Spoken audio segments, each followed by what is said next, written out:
Hello, viewers and subscribers. Welcome to Blackford's Art of Learning. In today's sixth grade lesson, we will be focusing on comparing and contrasting genres.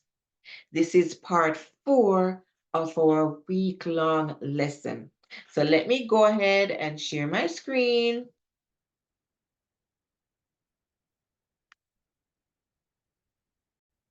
So welcome to middle school. And we are going to follow our learning pathway today. And our quote for today is, "You don't have to be great to start, but you have to start to be great," by Zig Ziglar. 6.9, compare and contrast texts in different forms or genres in terms of their approaches to similar themes and topics. So we're going to compare and contrast. We're going to find the similarities and differences between different types of literature and the approach that is taken to the themes and topics in these piece of writing. So we need to know the different types of genres. And here are some reading genres. The first one is realistic fiction, as we know, a story that is made up but could happen in real life. Historical fiction, a fiction story that portrays a certain time period or event in the past. Fantasy, a story with unrealistic elements such as magic or talking animals. Science fiction, a type of fantasy story that uses science and technology.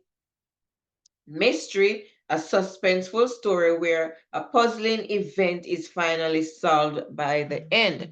Traditional literature, a story that is passed down from one group to another over time.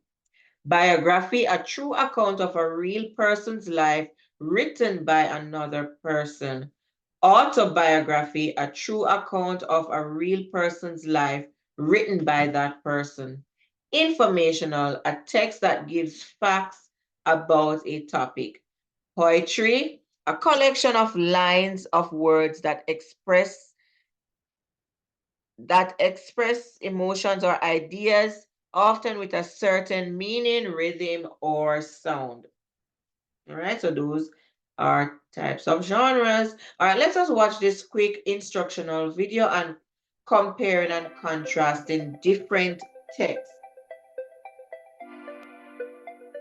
Welcome to the world of comparing and contrasting texts, where every assignment is like an investigation for similarities and differences. It's like being a detective, looking for clues in the texts that will help you understand how the authors approached similar themes and topics.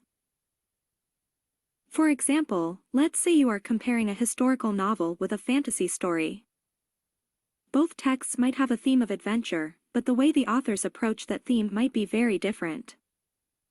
The historical novel might take a more realistic approach, while the fantasy story might have magical elements that make the adventure more fantastical. Another way to compare and contrast texts is to look at the characters. Are the main characters in both texts similar or different? How do their personalities and actions contribute to the theme of the story? You can also look at the setting of the texts. Is one text set in the past and the other in the future? How does the setting affect the way the theme is presented? Finally, you can look at the style of writing.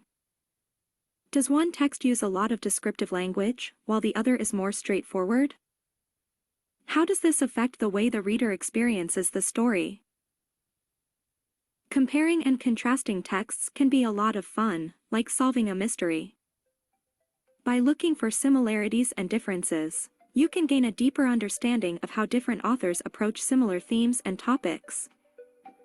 So grab your magnifying glass and let the investigation begin. Okay, boys and girls, I hope you have listened to the video and now it's your turn to share out what you have learned. Okay, so go ahead and pause the video and we will share our responses. So I have learned that in order to compare and contrast different texts, we can look at the characters, setting, and also the style of writing. Okay? All right, let us go ahead and continue with our lesson. Okay, so let us continue our lesson.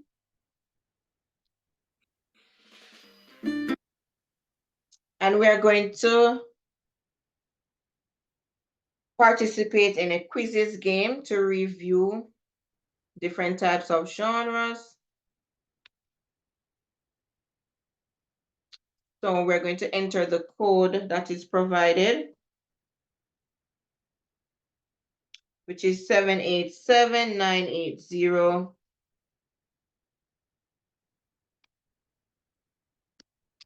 Alrighty.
participating in that game.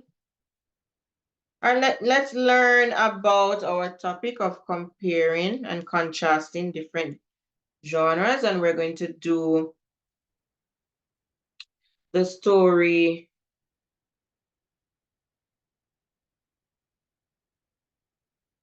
the sixth grade story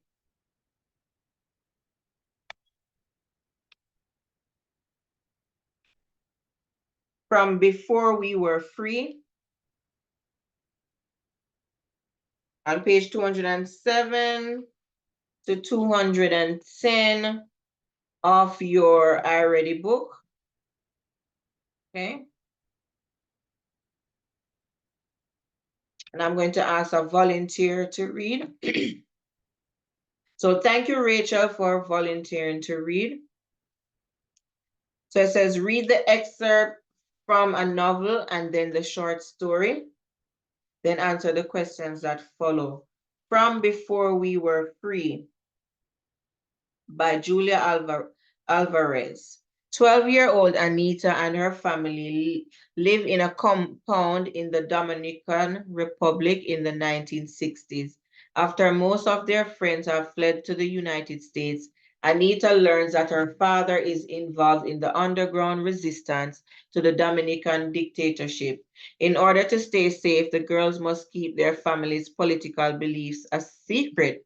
The night before going back to school, I spend a long time picking out my outfit as if I'm getting ready for the first day of classes. Finally, I settled on the parrot skirt Mommy made me in imitation of the poodle skirt all the American girls are wearing. But even after everything is laid out, I feel apprehensive about going back. Everyone will be asking me why I've been absent for over 2 weeks. I myself don't understand why we weren't able to go to school just because the sim were on our doorstep. After all, Papi still went to work every day, but Mommy had refused to even discuss it. So this was the night before back to school, and she spent some time trying to pick out her skirt or her outfit to wear to school.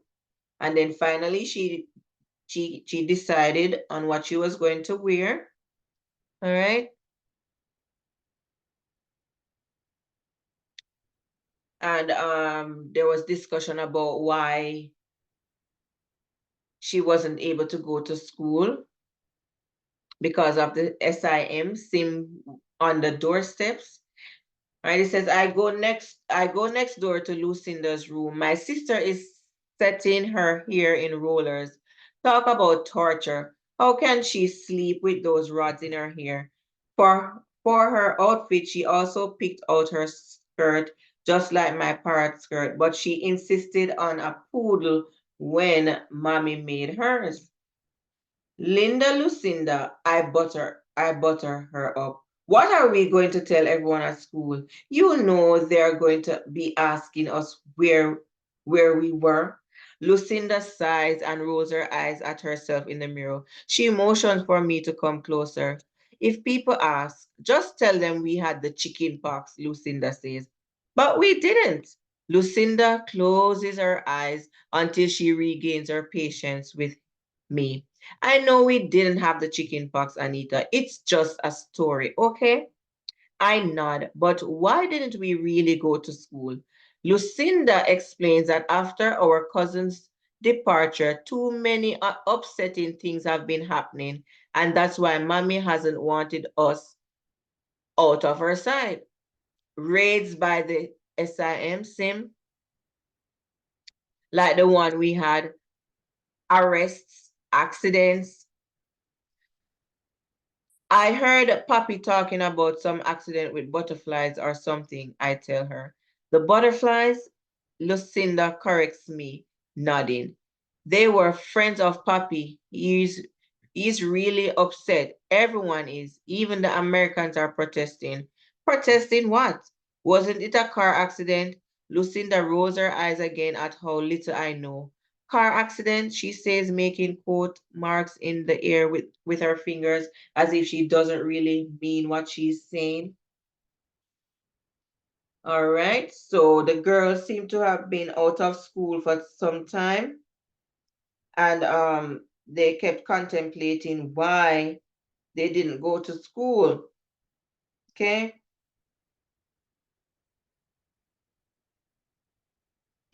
so let us continue to read. You mean they were? Shh, Lucinda hushes me. Suddenly I understand. These women were murdered in a pretend accident. I shiver, imagining myself on the way to school, tumbling down a cliff, my parrot skirt flying up around me. Now I feel scared of leaving the compound. So why send us to school at all? The Americans are our friends, Lucinda reminds us. So for now, we're safe. I don't like the sound of for now or how Lucinda makes those quote marks in the air again when she says we are safe. All right. So let's look at Raven's song. Since she could remember, Raven had loved music. When she was just a child, her grandfather let her sit in the closet of their apartment and listen to old recordings using strange earpieces he called headphones. Eventually, the precious headphones had broken and her grandfather had passed away. Raven still kept the recordings in her closet, but without headphones. There was no way to play music without danger of a neighbor reporting her to the guards. The guards could arrest Raven and her parents for breaking the music ordinance, and those who were arrested rarely returned. Raven found it hard to believe that just over 50 years ago, music had been legal. She imagined the days when her cars filled the street, sweet songs blaring from those things her grandfather called radios. Raven took the floating bus to school that day. In her notebook, she drew 5 lines with music notes on them. She'd learned to write them. She could hear the notes in her head. Suddenly, she caught herself humming a tune aloud. A boy next to her caught her wrist. Quiet, he said. These days, even humming was dangerous. Sometimes Raven wondered if anyone else sang songs in their head all day. Sometimes she wondered if anyone remembered music at all, or if it had simply died along with the birds and trees and streams. Raven stepped onto a giant moving walkway that moved her briskly to her first class, genetics. There they learned how to manipulate the cellular structure of food so that it could be grown quickly indoors in shallow ground. The class took place in an old auditorium. Instead of a teacher, a movie screen took center stage, flashing information for students to memorize. As Raven sat in the auditorium, she imagined what wonderful musical performances happened there long ago. She kept recording the notes of her song, holding her paper low so no one could see the markings. Lost in thought, Raven began to hum again. The other students turned to her with eyes wide as distant suns, but she didn't stop humming the tune she had written. Soon she heard another voice join in, then another and another. For the first time in their lives, Raven and her peers felt the vibrations of music in the air. There was no turning back now. All right, so what topic do both texts address? All right, so let's look at A, the dangers of an oppressive government. Okay, so um, does those two topics address the dangers of an oppressive government? Well, I can recall in the story we just read that the government had strict laws about music being played, and even the previous one, the kids couldn't go to school because of arrests that were made with their family and different things that were happening around them. So that could be a possible answer. And you can also go back to the text and highlight your answer. So you can pause the video, go back to the text and highlight your answer. So B, the way scientific developments change society, is that the answer? Okay, so that's not the answer. So B is not the answer because Raven's song shows how some scientific developments change society, but before we were free does not. Before we were free does not.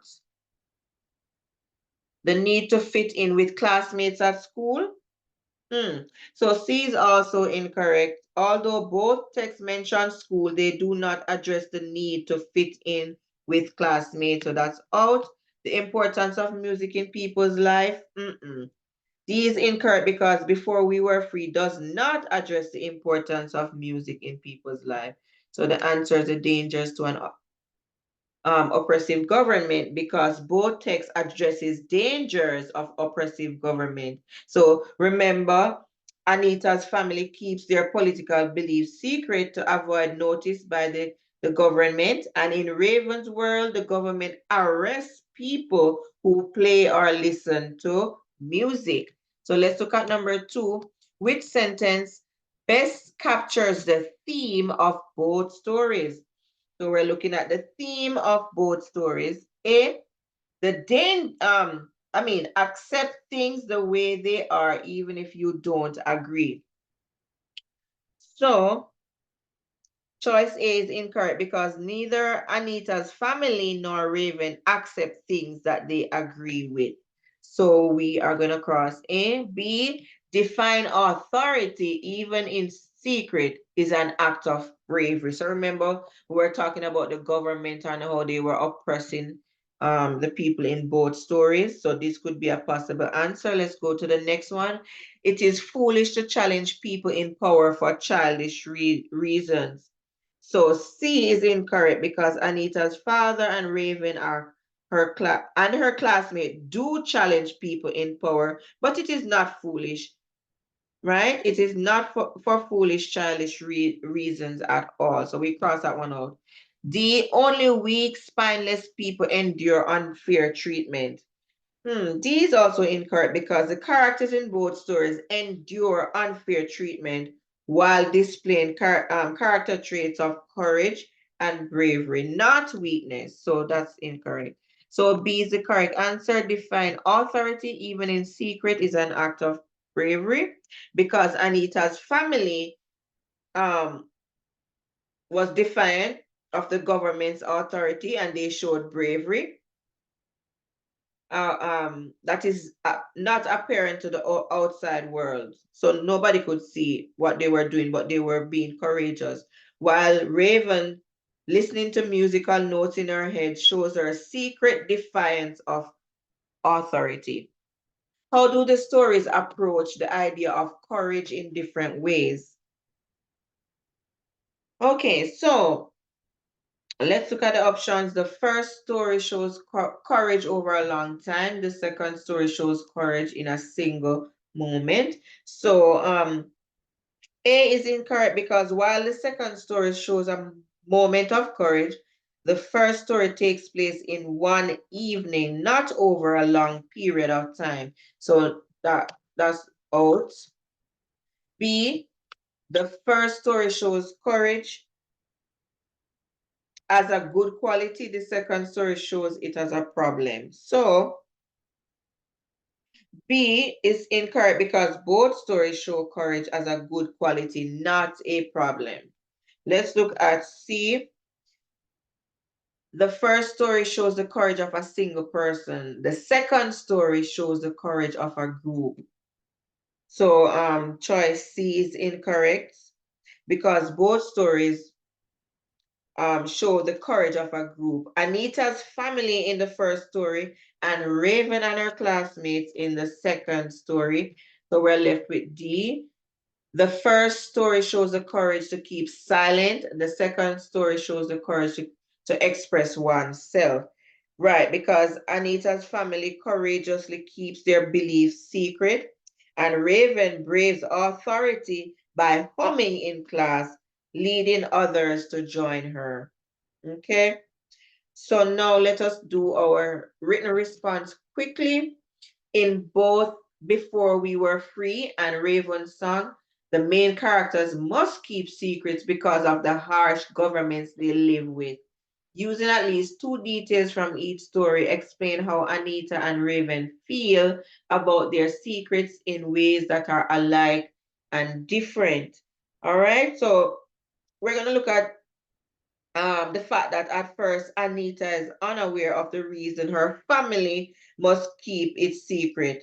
So she's not concerned or worried about keeping the secret. She wants to be able to tell her classmates the truth about being away from school. She wants to tell them.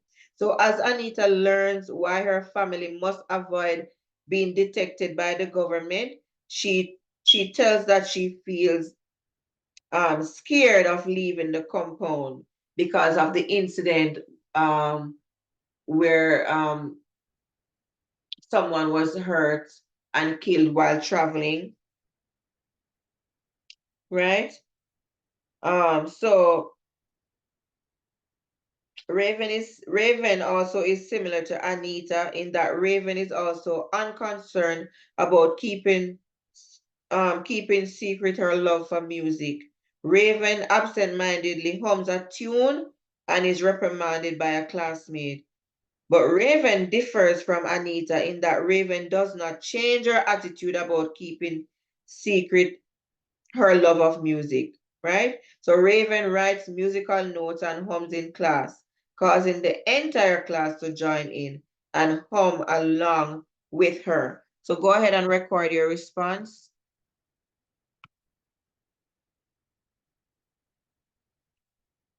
So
Okay. Thank you for all your hard work, boys and girls. Now it's time for small groups, and you're going to do the story Boots Fit for Hero. And you're going to be comparing that story,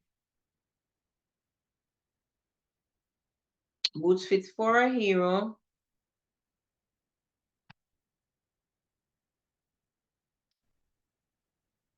to Misery of My Own Making.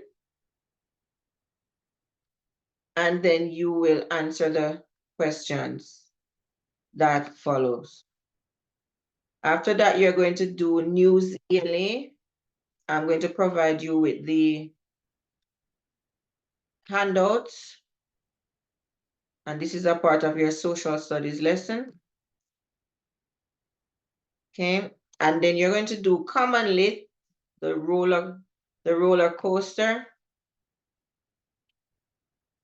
Okay, so you will log into Common Lits and go ahead and complete your activity. Okay.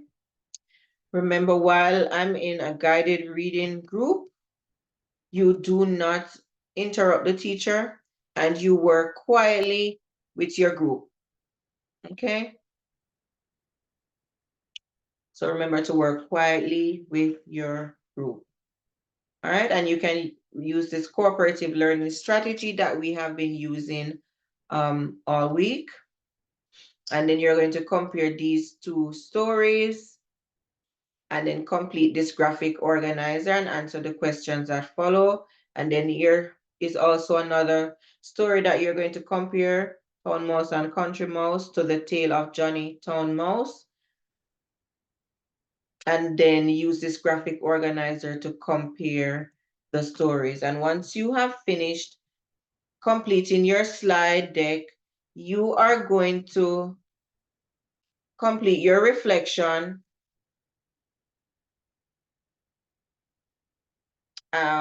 Please remember to complete your reflection at the end of the slide. Your student reflection. Okay, thank you for tuning in. Please remember to like, share, comment, subscribe, and turn on the post notification bell. Once again, everyone, please remember to like, share, comment, and turn on the post notification bell. Please remember to look out for other videos. See you again.